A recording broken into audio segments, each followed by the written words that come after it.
Hello student, my name is Jayesh Thakur, TO in Sun Private ITI, Chandkhuri, trade electrician. आज का जो हमारा जो टॉपिक है विद्युत घंटी। विद्युत घंटी एक इस प्रकार का एक ऐसा चुंबकीय युक्ति है जो कि आजकल हर जगह प्रयोग किया जाता है। अलार्म में, फायर अलार्म में यूज़ किया जाता है ना, कार्यालयों में यूज़ किया जाता है और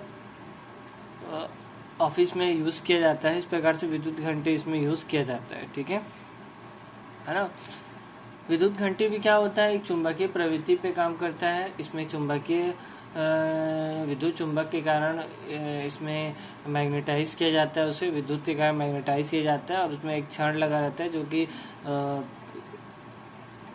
एक कटोरी नुमा है ना, कटोरी नुमा एक संरचना बनी होती है, उसमें पड़ता है तो क्या होता है, यहाँ पर वो आवाज़ करने लगता है। ओके, तो देख लेते हैं इसमें क्या क्या लगा होता है। देखो इसमें क्या क्या लगा होता है, आप लोगों को दिख रहा होगा, ठीक है।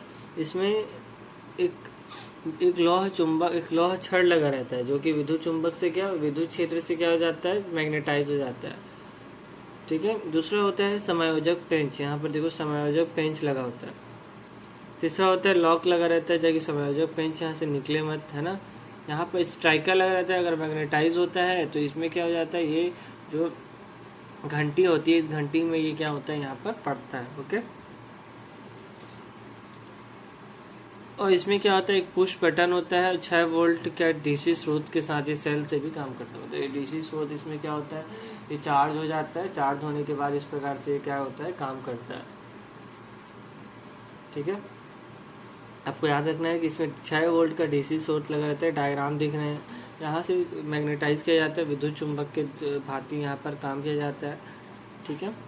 देख लो यहाँ पर 6 वोल्ट डीसी का पावर सप्लाई है, माइनस का यहाँ पर कनेक्शन है, प्लस में पुश बटन लगा हुआ है, ठीक है। यहाँ पर वायर पेंच लगा हुआ है, यहाँ से ये इससे मैग्नेटाइज होता है। मैग्नेटाइज होने के बाद क्या होता है, ये इसको पुश करता है, पुश करने के बाद यहाँ से आवाज करता है। ओके, देखो चित्र घंटी के परिपथ दर्शाया गया है। इसमें पुश बटन दबाने से विद्युत चुंबक का परिपथ समायोजक वंश के द्वारा पूर्ण हो जाता है और विद्युत चुंबक उत्तेजित और इस प्रकार विद्युत चुंबक के लोह छड़ का आकर्षित करता है, स्ट्राइकर घंटी पर चोट करता है। क्या होता है, जैसे ही हम इसमें पावर सप्लाई देते हैं तो क्या होता है कि ये जो इसके ऊपर एक समायोजक पेंच लगा रहता है, ठीक है, समायोजक पेंच लगा रहता है, पुश बटन बताते हैं, है ना। तो समायोजक पेंच लगा रहता है, समायोजक पेंच, और इसके नीचे जो चुंबकीय विद्युत चुंबकीय लगे रहते हैं, ये लोहे जो छड़ लगे रहते हैं, उसके द्वारा क्या होता है, इसका जो परिपथ हो जाता है पूरा हो जाता है। अब परिपथ पूरा होने के कारण जो इसमें जो स्ट्राइकर लगा रहता है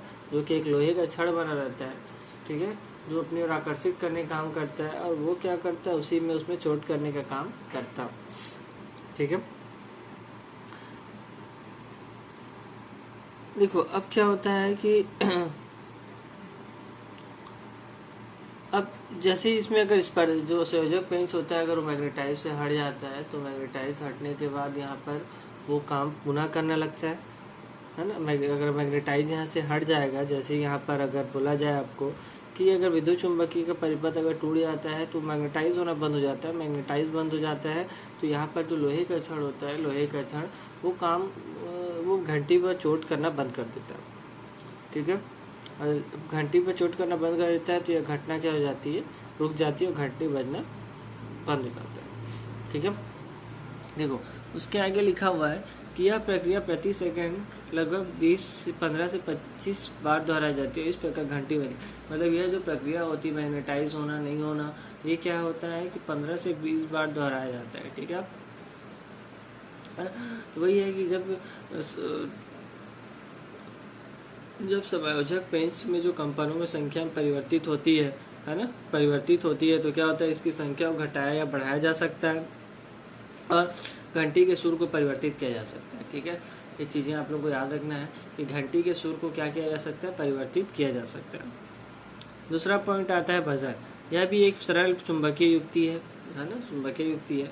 इसका उपयोग विद्युत घंटी के स्थान पर युक्ति के रूप में किया जाता है। इसमें लौह क्रोड युक्त बड़ी कॉइल और एक लौह रीढ़ होती है इसके अतिरिक्त इसमें एक पुश बटन, 230 वोल्ट का एसी स्रोत बटन और कॉइल रिएक्ट इतना रखा जाता है कि पर देखो इसमें क्या हो जाता है, ये विद्युत चुंबकीय युक्ति होती है। बस शर्त आ जाता है जो बजर होता है वो एसी पे ही काम करता है ना, 230 वोल्ट एसी पे ही काम करता है। और इसमें क्या हो जाता है, एक देखो है ना, पहला तो एक यहाँ पर जो देखो यहाँ लोहे की छड़ लगी रहती है, यहाँ पर लोहे के में एक कॉइल को लपेट कर, तांबे के कॉइल को लपेट कर एक विद्युत चुंबक के क्षेत्र के लिए यहाँ पर बनाया जाता है।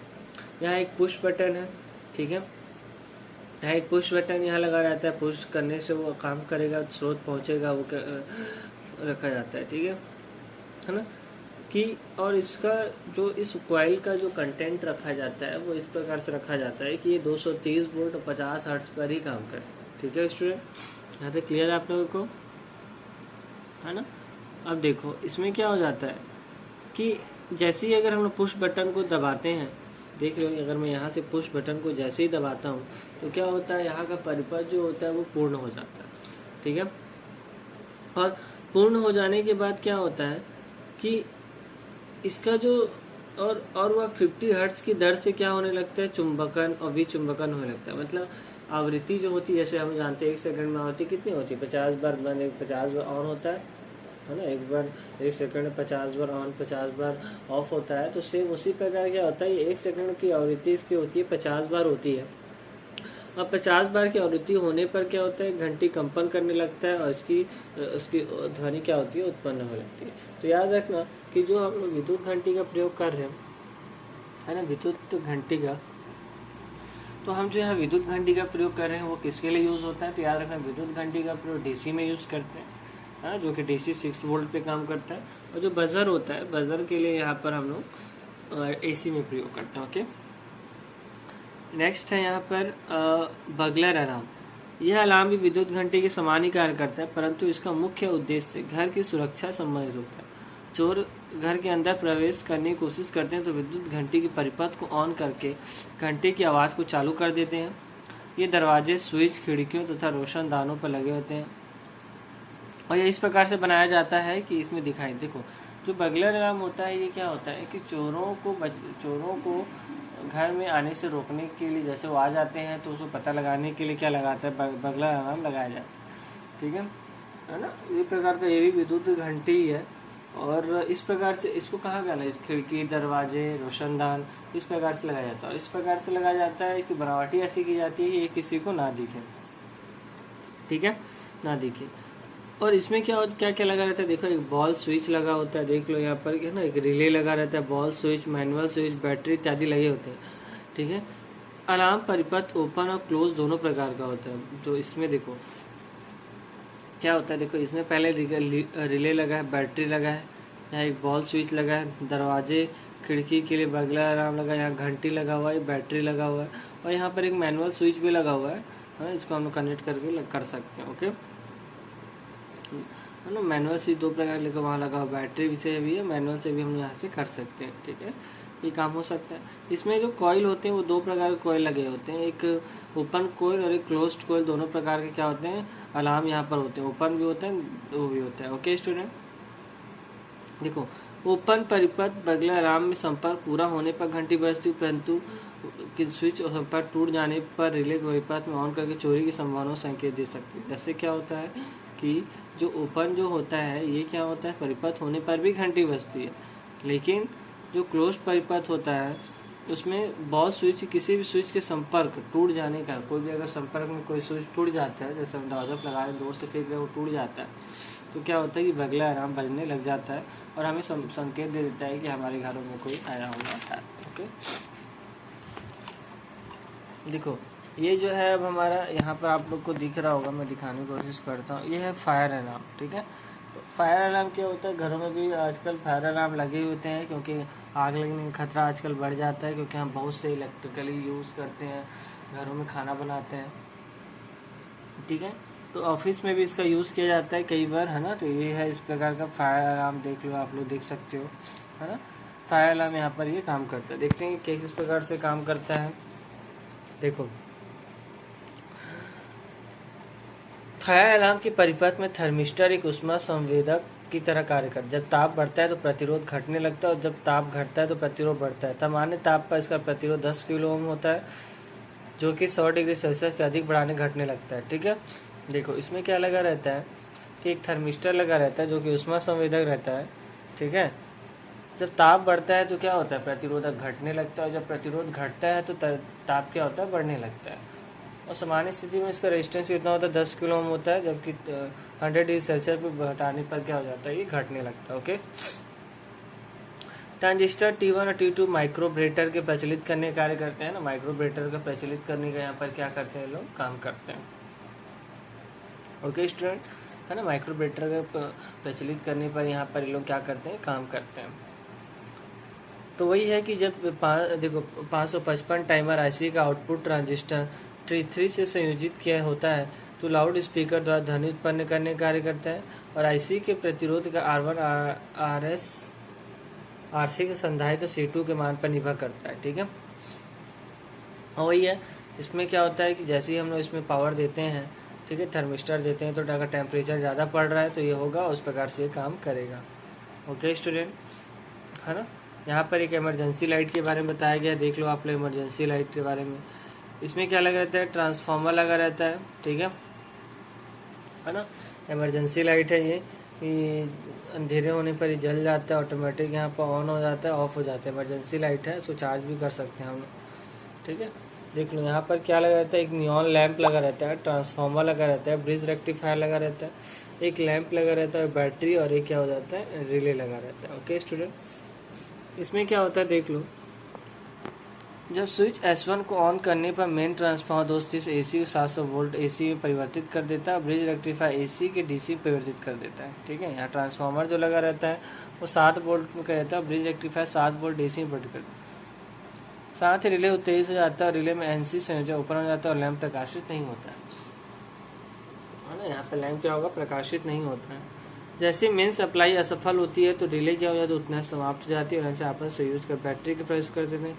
व्यवस्था की गई बैटरी आयोजित होने पर बैटरी चार्जिंग परिपथ स्वतः ही ऑन हो जाती है, और इसके अतिरिक्त 6 ट्यूब को यहाँ पर किया जाता है। तो उपकरण है, आप लोग को ध्यान रखना है ना। तो इस प्रकार से इमरजेंसी लाइट यहाँ पर यूज करते हैं यहाँ पर।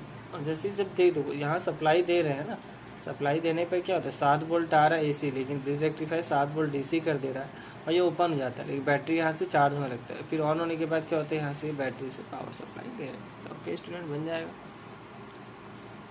है ना। इसलिए यहाँ पर इसका प्रयोग किया जाता है ना, बन जाएगा। अब आता है तीसरा, आता है मोटर पंप सेट। देखो कोई भी तरल पदार्थ हो गया, किसी भी एक स्थान दूसरे स्थान तक ले जाने के लिए मोटर पंप सेट का प्रयोग करते हैं। ठीक है, याद रखना है।